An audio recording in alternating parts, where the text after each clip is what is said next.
नमस्कार, आप देख रहे हैं कबीर न्यूज और मैं हूं आपके साथ जितेंद्र कमल। आज उत्तर प्रदेश में राम मंदिर का निर्माण हो रहा है। एक बेहद लंबी कानूनी लड़ाई के बाद दशरथ पुत्र राम जी के मंदिर का निर्माण शुरू हो पाया है। लेकिन उत्तर प्रदेश की राजनीति में रामायण ने पदार्पण कर लिया है। आप सोच रहे होंगे राजनीति में रामायण, वो कैसे? अरे भाई, वैसे ही जैसे प्रदेश में भाजपा की सरकार आने के बाद राम राज आ सकता है, तो राजनीति में रामायण का भी पदार्पण हो सकता है। आपको याद दिलाना चाहता हूं कि रामराज बनने की कहानी राम के रावण पर विजय के बाद शुरू हुई थी। राम ने अमरता का वरदान प्राप्त हुए रावण पर विजय कैसे प्राप्त की थी, वो सब जानते हैं कि रावण के भाई विभीषण के माध्यम से। विभीषण ने ही राम की मदद की और तब जाकर रावण पराजित हुआ। लंका का शासन विभीषण के हाथ आया और वहीं से शुरुआत हुई एक कहावत की, घर का भेदी लंका ढाबे। यह कहावत इस समय कांग्रेस के ऊपर एकदम सटीक बैठ रही है। इसकी एक वानगी आप कानपुर में जिला पंचायत सदस्य के चुनाव में बखूबी दिखाई पड़ेगी कि कांग्रेस में आस्तीन के सांप बनकर बैठे विभीषणों ने किस तरह से कांग्रेस की मिटिया मेट कर रखी है। पद के लोभी और अन्य पार्टी के नेताओं की चाटुकारिता करते हुए कांग्रेस के सिपहसालार कांग्रेस को किस तरह से रसातल में पहुंचा रहे हैं। कानपुर में कांग्रेस की दुर्गति का अंदाजा आप इस बात से लगा सकते हैं कि 32 जिला पंचायत सीटों पर कांग्रेस को प्रत्याशी तक नहीं मिले। जहां मिले भी वहां किसी ने भी 5000 वोट के आंकड़े को भी नहीं छू पाया। सूत्रों की माना तो कई सीटों पर कानपुर नगर ग्रामीण कांग्रेस के जिला अध्यक्ष ने उम्मीदवार को सिर्फ और सिर्फ दिखावटी प्रतिष्ठा बचाने के लिए प्रलोभन देकर उतारे, तो कहीं सिर्फ दूसरी पार्टी को सपोर्ट करने के लिए डमी टाइप उम्मीदवारों को चुनावी जंग में उतारा। इस वजह से ज्यादातर उम्मीदवारों की जमानत तक जब्त हो गई। जमीनी रिपोर्ट से बताती है कि जिन प्रत्याशियों ने अच्छा प्रदर्शन किया, यह उनका व्यक्तिगत जनाधार था, जिसकी ताकत पर उन्होंने अन्य पार्टियों के उम्मीदवारों से जमकर मुकाबला किया और अच्छी टक्कर भी दी। जिले में कई सीटें ऐसी थीं जैसे पेम, पतारी, समूही और पडरी लालपुर, जहां अगर कांग्रेस की टीम सही और सुनियोजित तरीके से अपने बनाए संगठन से मेहनत करती तो शायद कई जिला पंचायत की सीटों पर कांग्रेस का प्रतिनिधित्व मिलता और 2022 के विधानसभा चुनावों में सकारात्मक भूमिका अदा करते। लेकिन जिले के पदाधिकारी और सभी संगठन इन जगहों पर सिर्फ फोटो खिंचवाने और उपस्थिति दर्ज करने के अलावा क्षेत्र में कांग्रेस की पृष्ठभूमि को मजबूत नहीं कर पाए। स्थानीय लोगों से बात करने पर इस बुरी हार की दो मुख्य वजह सामने आई कि ज्यादातर कांग्रेस के पदाधिकारियों के पास स्वयं का जनाधार ही नहीं है। वे सिर्फ पद के लिए पार्टी में बने हुए हैं। और दूसरी सबसे बड़ी वजह यह रही कि वे अपनी पार्टी से ज्यादा विपक्षी पार्टियों के ज्यादा वफादार नजर आए। हालांकि जब मैंने पुष्टि के लिए सोशल मीडिया और वर्तमान नतीजों पर नजर फेरी तो प्रत्यक्षम किम प्रमाणम वाली कहावत चरितार्थ हो गई। बात 100% सही निकली। पेम जिला पंचायत क्षेत्र में कांग्रेस के जिला अध्यक्ष अमित पांडे अपनी गृह पोलिंग बिरतियान को भी कांग्रेस को जिताने में असफल रहे। वहां कांग्रेस समर्थित प्रत्याशी चौथे नंबर पर आते हैं, जहां सपा बाहुल क्षेत्र न होने के बावजूद सपा समर्थित प्रत्याशी राजू दिवाकर पहले स्थान पर जा पहुंचे।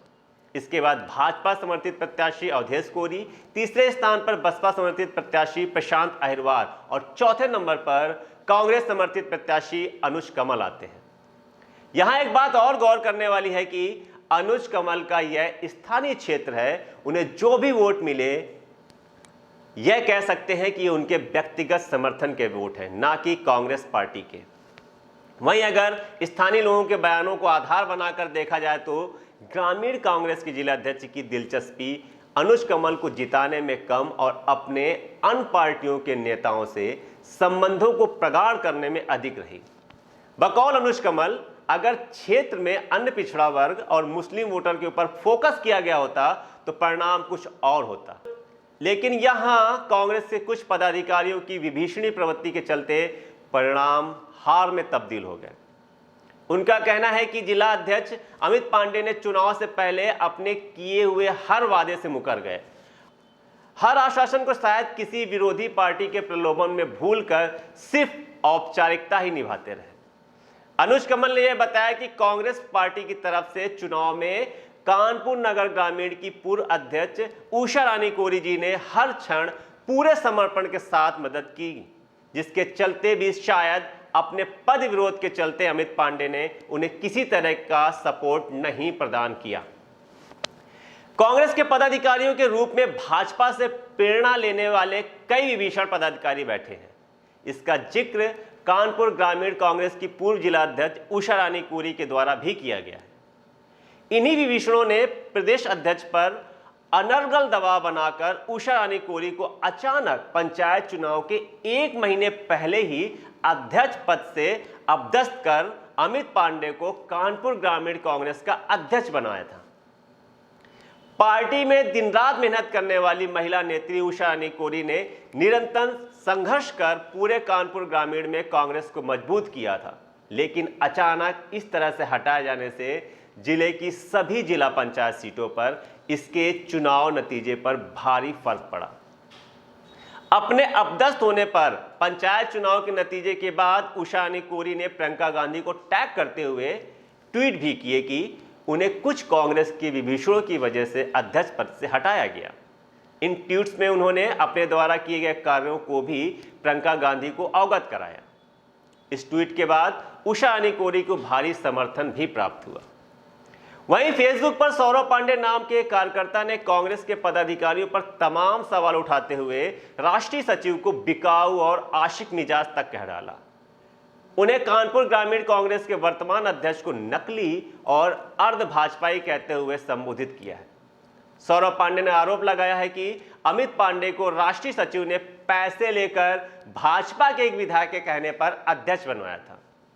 उन्होंने प्रियंका गांधी जी और अजय कुमार लल्लू जी को आगाह किया था कि किस तरह से कांग्रेस पार्टी में भाजपा समर्थकों ने अपनी जड़ें गहरी कर ली हैं और भाजपा नेता के इशारों पर कांग्रेस के संगठन को चला रहे हैं।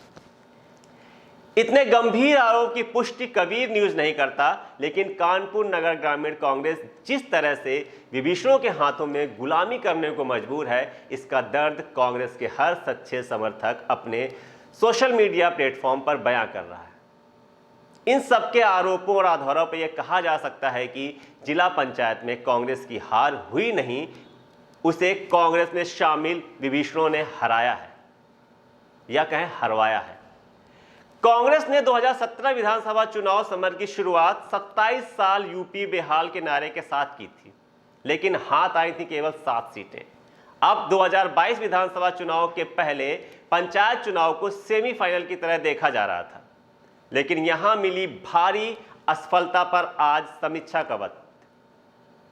कांग्रेस को अगर आने वाले विधानसभा चुनाव में कुछ अच्छा करना है तो अपनी बनाई हुई टीम में विभीषण को सबसे पहले पहचान कर उन्हें सही जगह दिखानी होगी, वरना पार्टी अपनी दुर्गत देखने को फिर से तैयार है।